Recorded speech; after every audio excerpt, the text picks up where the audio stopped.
Shane Dawson, the most loved creator of 2021. Shane Dawson is a swell guy. Shane Dawson is Pure mint. Shane Dawson is very poggers. Shane is well known from his definitely not stretched out documentaries and inoffensive skits from the early 2010s. Shane is one of the biggest, oldest, most established, and most well known on the platform. He hasn't uploaded in a while though. I'm not too sure why. I think he might be like taking his dog for a walk or something. But let me take you back to many years ago. Back in the dark ages we now call 2014. The Memulous channel that you should definitely subscribe to if you haven't already had just been made, and a film called Not Cool by legendary actor, director, comedian, stud, YouTuber, influencer, annoying orange voice actor Shane Dawson had just been released. And as of recording this little intro bit, I have not seen this alleged masterpiece, but it does have a 1 Metacritic score. 1. I did not know that was even possible. For reference, Disaster Movie, which is widely considered to be the worst movie of all time, has a 15. I mean, as I said, I haven't seen this movie yet, but with reviews like this movie was so bad, I started a fight with my family so everyone would get pissed off and walk into their rooms so I could turn it off. I want to unsub from Netflix after I turned it off. I almost threw up, by the way,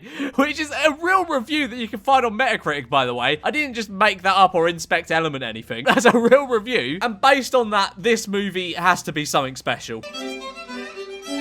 I have just finished watching Not Cool by Shane Dawson, and I can sure tell you it was certainly not cool to watch.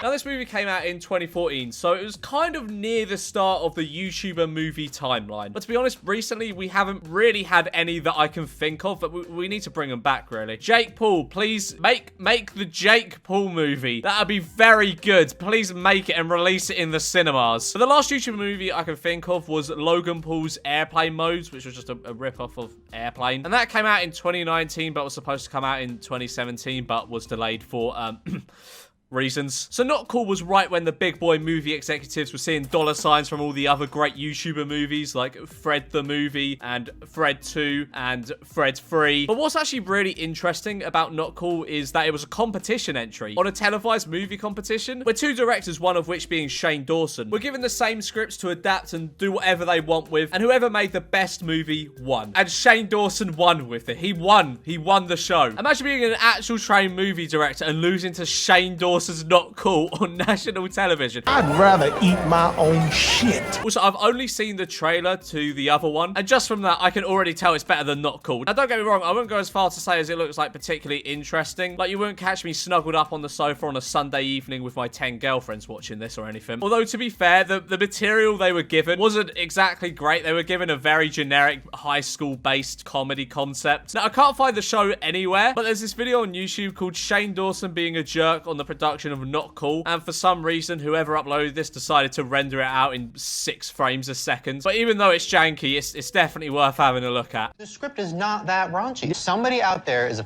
rat and they're going around saying this is the raunchiest movie ever made. Sorry, as if someone out there is a rat. All right, Tony Soprano, calm down. And he says, look, I'm going to be honest with you. I've had clients that have gone online, watched Shane's stuff, and said, I don't want to be a part of that. When I was an actor, I was auditioning for everything. I don't quite understand the logic of being picky when you have no job. What the fuck? You can tell that Shane Dawson pictures himself as the big movie executive with the big cigar in his mouth. Shane, you're in the process of making Not Cool. This isn't exactly like an Oscar-worthy film that people are clawing to be in. One review said that if you enjoy my movie, you must be a sociopath. Well, that's a good sign for what I'm about to show you. For me, reviews don't really mean whether a movie is good. It's to have 5 middle-aged white dudes judge your movie, especially a teen comedy. Well, I am nearly the demographic for this movie. I'm 23, but still, I'm pretty close to being a teenager, and I can tell you this is shit. It's shit. Literally, I was sitting here listening to every single laugh. I can tell you the level from 1 to 10 of each joke. Hey, what, you're telling me there was a whole cinema of people laughing at this movie? I think there was maybe like one moment where I let out a tiny little chuckle. I couldn't imagine a whole cinema room full of people erupting into laughter at every joke in this movie. Unless Shane Dawson had a button that would blow up the cinema unless they all laughed. So the movie starts with a series of people at an epic Rager full send Nelk Boy house party, who I assume are tweeting based on that horrific bird logo. And literally, the second line in this film gives us this joke. I guess at 25 years old, Shane was still in his epic edgelord phase. But during the opening sequence, this happens, and I I haven't stopped thinking about it since. What the fuck was that? How can you not be asked to just put a keyboard on the phone instead of just a picture? How the fuck is she writing out her caption while tapping on the image? I don't get it. But it's at this party we meet one of what I think maybe 4, but it also could be 2 main characters. Alfie Days, I mean Tori. I'm not a Tory. An epic and edgy girl who was bullied in high school and hates everyone, but became really cool and awesome at university. She's upset because everyone here is a big loser that's stuck in the past. Not like her. She's mature and not a loser. She's epic and cool. But to make things worse for her, she gets projectile vomited on. Oh, look at that, all over her face like a dumb idiot. Look at this, you stupid idiot. You just got thrown up on her pwned. And this is a really great and funny way to show us what the rest of the movie's gonna be like. So as we go into the credits, it's almost as if the film is trying to tell us, you might think this is a bit grim right now, but just think about what it's gonna be like once we get past the 1 minute mark. It's after the film title card, we see Tori at an airport or something. I don't know, I think it's an airport. And she's greeted by her not annoying, not loud as fuck family. And this happens. Wanna switch lives? I'd rather eat my own shit. And I do. This is shit up in here. Oh, well, that is good comedy, Shane Dawson. Well done. But the strangest thing about this is there was you know that video I showed earlier of Shane Dawson being a jerk behind the scenes of Not Cool or whatever. He was fighting to keep that bit in for some reason. It's been mentioned many, many times. The is a problem for people. So if we just like lose that, I'm just saying. I'm not taking anything out of the movie to please a bunch of out-of-work actors in Pittsburgh who should be lucky to get an audition for a feature film. Like, this wasn't some genius Comedy Central moment. You could have gone without that. In fact, the film would probably be better without it. And then there's more screaming. But then we're introduced to the real star and MVP of this movie. The man who is directing and starring in his very own homegrown, independently budgeted, executively produced by the guy who plays Spock in the Star Trek movies for some reason, Shane Dawson. Now, Shane, or Scott as he's called in the film, but I'm not going to call him that. It's Shane, all right? It's Shane Dawson. Shane is basically the opposite of the main character, Tori. He was the cool guy in high school. Yes, I know. I mean, I don't mean to judge the old book by the cover, but Shane, who looks like a 2009 Avril Lavigne fan, being cast as the cool guy from high school is like casting Sonic the Hedgehog as Walter White. I am the danger. Now, unlike Tori, Shane is excited to be back in his hometown for Thanksgiving because his lovely actual offender girlfriend, as we see later in this movie, is waiting for him. And she is obviously very loud and screamy also.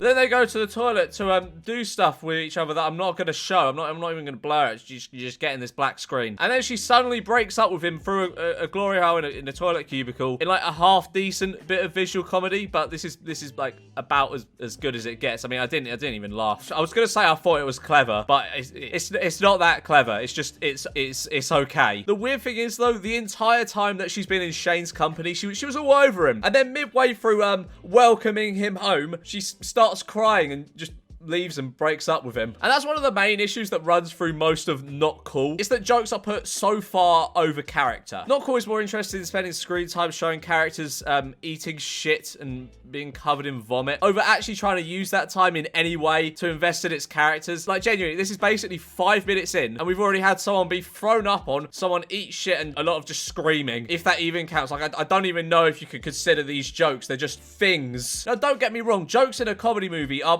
probably just as important as characters, but you need those characters as a foundation to build jokes on. Otherwise, the majority of the jokes, as we see in this movie, just fall flat. Whoa, look at me doing character analysis. I'm so smart. But if things like this are pure comedy genius to you, then this film is probably perfect for you, you degenerate. I mean, going back onto the bit that just happened, if you're planning on breaking up with someone, it would be pretty counterintuitive to drag them into a cubicle, to tell them you love them and miss them, and do stuff that I'm not going to show for obvious reasons. You're just getting this black screen again, just before you're going to end a relationship for seemingly no reason. Like, there's no reason given. And the thing is, all these jokes and stuff are things that Shane himself has felt are really, really crucial to this film for some reason, as shown by that clip earlier. I'm guessing that's because that is literally all this film has. It's not really much of a story. I mean, there's a story, but it's boring as fuck. So all it has in, like, terms of entertainment value is it's gross out humor. But after Shane's heart gets broken into a million billion pieces, we're introduced to the sort of secondary characters of this film, who are Joel and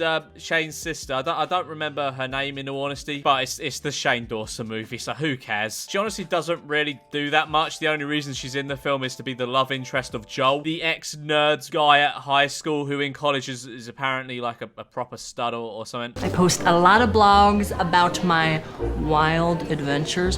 Sounds kind of gay. For some reason, they meet up at his old high school, which she still attends, which is a bit odd. Not because of the age, because from what I can tell, there's only like a 1-year age gap in these two, but because of the fact he could just walk back into his old school for no reason. Like, is that just a common thing that happens in America? Can you just walk into a school? But Joel is portrayed by Drew Monson, Shane's ex-friend from back in the day, who has, like many of Shane's ex-friends, been cast into internet purgatory. Like, I honestly don't know why, and over the last few days, I've seen enough of Shane Dawson's face that I cannot be asked to look into it. Like, I watched some YouTube documentary about the rise and fall of Shane Dawson, and oh my god, it's so depressing. Like, internet drama in general is just so insanely depressing to me, so I'm not going to put myself through looking into that situation, but I don't think they're mates anymore. I'm pretty sure about that based on these videos you see when you type in his name. But Drew Monson is probably the best actor in the whole thing. Like, he actually fits his, like, character, and at some points actually has some half-decent comedic timing, considering the script is pretty terrible, and he's being directed by the very, very grumpy Shane Dawson. But honestly, this guy is a shining light in this black hole of a film. I'm not saying he's like Leonardo DiCaprio or anything, but he's good, right? He's a good actor. If he was cast in an actual well-written comedy movie, he would shine. Anyway, the entirety of Joel's arc is built around trying to seduce Shane Dawson's sister. It plays out very predictably. Basically, the only reason this B-plot is here is so Shane can shove in even more sex jokes. It doesn't really distinguish itself that strongly from Shane and Tori's main plot. Like, these two plots, they just end up playing out like just two guys trying to get with girls. That's it. Anyway, Shane Dawson is breakup easy like a big loser. When his dad comes in and announces his plans of closing his shop down, what? And they are both absolutely mortified about this. And also, the dad says he's moving out, and that's a big conflict for Shane, because he doesn't want to go back to college because he might be getting bullied or something. I don't know. The movie doesn't really do a good job, or like any job at all, of telling us why he doesn't like college. Like, I've seen this movie twice, and I honestly could not tell you why he does not like college. Like, we basically do not know why he doesn't want to go back to college at this point, because this film is basically focused more on the breakup stuff. It hasn't looked to like illustrate any of the reason why Shane dislikes college. If they showed like a clip of him getting like curb stomped or something, then I'd be like, all right, yeah, cool. I understand why he does not want to go back so much. Like, it just comes across as Shane looking like an upset, unreasonable child, which ironically is also how he comes off in the behind the scenes footage. I'm gonna go. Shane, stop it. You can't go. We have too much. Then we see Tori talking to her friend from uni over Skype while her fucking unbearable parents exercise in front of her. Pop that ass! Pop that ass! I get it, they're written as cringe parents, but there is literally nothing redeeming about them. They're just loud and abrasive and annoying, and I can't fucking stand them. But it's at this point we see Tori decide to go to the party that we already saw at the start from the opening montage, and it feels really off. Like, it's just kind of confusing. And then her mum fucking shits herself in front of her. I'm not joking. I really cannot stand this. But hey, no, we go back to the party, and it's basically what you'd expect it to be like. Shane wheels out one of his YouTube characters for a shit cameo, and his YouTube characters are just as fucking hilarious as always. No, you stupid fucking dumb Ecuadorian bitch! Ethel's that new hybrid drug everybody's been blah-blahing about. It's Molly mixed with old people medicine. And then Joel spills water on Shane's sister, and 10 seconds later in the bathroom, she's instantly dry, which just shows the sheer attention to detail put into this movie. But then Tori gets thrown up on, and she leaves the party and accidentally hits Shane, and he dies. The end. Joking, he doesn't die, you silly goose. We're only 18 minutes into this, still over an hour to go.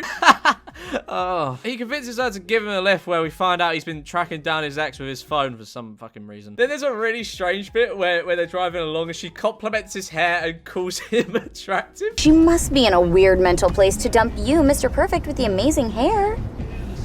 Think I have amazing hair? Oh my god, you know you're attractive. It's annoying. I don't know how much of the writing process Shane was involved in, because he doesn't have writing credits on IMDb or anything. But this is his movie. He directed it, so surely he must have had a say in this. And I don't know about you, but isn't it just a bit weird if, like, in your own movie, you get another character to call you attractive? I don't know. It's just fucking weird. But then they do it in the back of the car, since Shane is so irresistible and handsome. But do you know what else is irresistible? Internet privacy, that's right. Now, Let me ask you something. What if there was someone out there who kept a log of every single thing you did every minute of the day? That'd be pretty creepy, right? Especially with some of the things you look at and don't think I don't know what you're up to. Well, what if I told you that's exactly what happens every time you go online? In the UK, your internet provider is required by law to store logs of every website you've ever visited for up to a year, and government agencies can look into this data whenever they want. Kind of cringe, right? Even if you use incognito mode. And that's why I use the sponsor of today's video, ExpressVPN. ExpressVPN reroutes your internet connection through their secure servers. Your internet provider can't see or log what you do online. Many VPNs claim to have a no logs policy, but have been caught logging customer activity, the naughty devils. ExpressVPN is the one I personally trust and use because they use trusted server technology, making their VPN servers incapable of storing any data at all. So stop letting people keep logs of what you visit online. Visit expressvpn.com/memeunus right now and figure out how you can get 3 months for free with a 1-year subscription with a 30-day money-back guarantee. Back on to Not Cool, we now get an insight into the home lives of our main characters. As we see Shane Dawson and his sister celebrating Thanksgiving with their family, we open with Shane and his sister sitting at the kids' table. I mean, the joke doesn't really land because, I mean, there doesn't really seem to be any other reason for it other than, ha, look at the adults at the kids' table. Look how much bigger they are than the children. It doesn't look like it would have been hard to add a couple of chairs to the main table. And also, this is the last Thanksgiving they're spending with his dad before he moves away, but who cares? Other than that, throughout this entire bit, they kind of just milk this insane aunt angle where she just keeps acting weird and makes everyone uncomfortable. It actually feels like she's trying really hard to overperform for this sequence. And maybe if the script wasn't so shit, this could have had potential to have some slightly funny moments, maybe. Probably not. Maybe I'm getting my hopes up. But instead, we just get like 3 bits of her saying crazy shit to Shane and him just looking at her like, oh, you're so crazy and weird. Oh, you're such a crazy aunt. Ah. From there, we also see Tori's home life as she's in the midst of celebrating Thanksgiving with her family. It's at this point through watching Not Cool that it became very clear to me that other than maybe Shane and Tori, everyone else acts like